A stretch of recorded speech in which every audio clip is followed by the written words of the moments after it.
Electoral bond റദ്ദാക്കിയ ശേഷം രാഷ്ട്രീയ പാർട്ടികൾക്ക് ലഭിച്ച സംഭാവനയിൽ വൻ വർധന.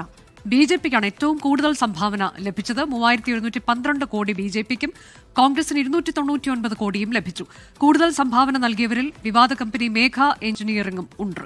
അനുജ, ഈ ഇലക്ട്രൽ ബോണ്ടുകൾ സുപ്രീം കോടതി റദ്ദാക്കിയതിനു ശേഷമാണ് ഈ ഇലക്ട്രൽ ട്രസ്റ്റുകൾ വഴിയുള്ള ഒരു വരുമാന വർധനവ് രാഷ്ട്രീയ പാർട്ടികൾക്ക് ഉണ്ടായിരിക്കുന്നത്. ഈ സാമ്പത്തിക വർഷത്തെ കണക്ക് മാത്രം പരിശോധിച്ചു കഴിഞ്ഞാൽ രാഷ്ട്രീയ പാർട്ടികൾക്ക് ആകെ ലഭിച്ചത് 3811 കോടി രൂപയാണ്. ഇതിൽ ബിജെപിക്ക് മാത്രം 3112 കോടി രൂപ ഈ സംഭാവനയായി ലഭിച്ചിട്ടുണ്ട്. കഴിഞ്ഞ ഇലക്ട്രൽ ബോണ്ടിന്റെ കണക്ക് പുറത്തു വന്നപ്പോഴും ഏറ്റവും കൂടുതൽ സംഭാവന ലഭിച്ചത് ബിജെപിക്കായിരുന്നു. തൊട്ടു പിന്നാലെ കോൺഗ്രസിന് 299 കോടി രൂപയാണ് സംഭാവനയായി ലഭിച്ചത്.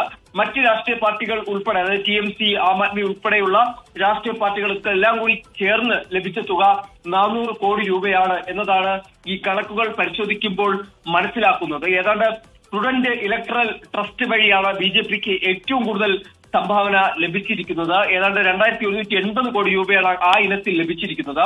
കാസർഗോഡ് ദേശീയപാത നിർമ്മാണത്തിലെ ക്രമക്കേടിനെ തുടർന്ന് വിവാദത്തിലായ മേഘ എഞ്ചിനീയറിംഗ് ആൻഡ് ഇൻഫ്രാസ്ട്രക്ചർ ലിമിറ്റഡും ഏറ്റവും കൂടുതൽ സംഭാവന നൽകിയ പട്ടികയിൽ പെടുന്നുണ്ട്. എന്നാലും മറ്റ് നിരവധി കമ്പനികൾ, Bharti Airtel, Jindal Steel, Serum India, Vedanta, ITC തുടങ്ങിയ കമ്പനികളും ഈ വൻ തുക സംഭാവന നൽകിയ പട്ടികയിൽ പെടുന്നവരാണ്.